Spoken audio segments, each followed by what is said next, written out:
Assalamualaikum warahmatullahi wabarakatuh. Kita ketemu lagi dalam mata pelajaran PPKN di kelas 10 semester 2 dan kita masih membahas tentang bab integrasi nasional. Pada pertemuan kali ini yang akan kita bahas adalah pertama, tantangan dalam menjaga keutuhan NKRI, dan yang kedua, peran serta warga negara dalam menjaga persatuan dan kesatuan. Baiklah, kita mulai saja. Materi yang pertama yaitu tantangan dalam menjaga keutuhan NKRI.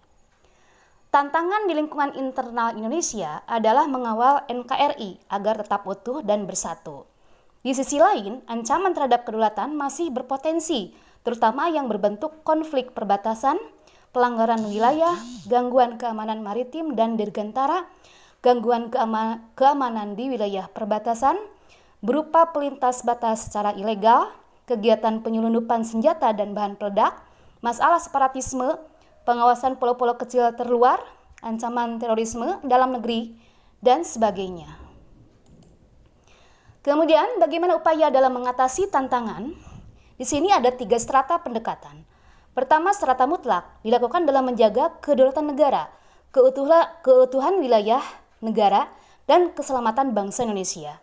Yang kedua, strata penting dilakukan dalam menjaga kehidupan demokrasi politik dan ekonomi, keharmonisan hubungan antar sara, penghormatan hak asasi manusia, dan pembangunan yang berwawasan lingkungan hidup. Dan yang ketiga, strata pendukung dilakukan dalam upaya turut memelihara ketertiban dunia. Bagaimana peran serta warga negara dalam menjaga persatuan dan kesatuan bangsa? Nah, di sini kita perlu mengetahui apa itu arti dari kesadaran. Kesadaran adalah sikap mawas diri sehingga dapat membedakan baik atau buruk, benar atau salah, layak atau tidak layak, patut atau tidak patut dalam berkata dan berperilaku.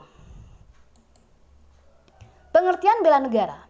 Menurut penjelasan Undang-Undang RI Nomor 3 Tahun 2002, Pasal 9 Ayat 1 tentang pertahanan negara, bahwa upaya bela negara adalah sikap dan perilaku warga negara yang dijiwai oleh kecintaannya kepada Negara Kesatuan Republik Indonesia berdasarkan Pancasila dan UUD RI tahun 1945 dalam menjamin kelangsungan hidup bangsa dan negara.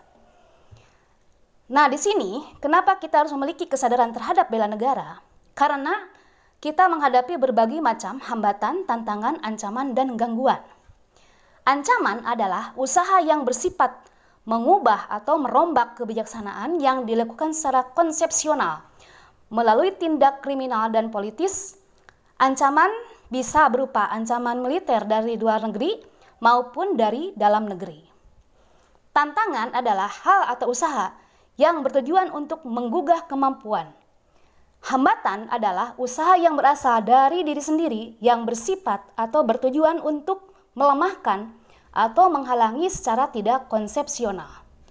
Gangguan adalah hal atau usaha yang berasal dari luar yang bersifat atau bertujuan melemahkan atau menghalangi secara tidak konsepsional atau tidak terarah. Dalam Undang-Undang RI Nomor 3 Tahun 2002 tentang Pertahanan Negara Pasal 9 Ayat 2 ditegaskan berbagai bentuk usaha pembelaan negara, yaitu 1. Melalui pendidikan Pancasila dan kewarganegaraan. Yang kedua, pelatihan dasar kemiliteran. Yang ketiga, pengabdian sebagai TNI. Yang keempat, pengabdian sesuai dengan keahlian atau profesi.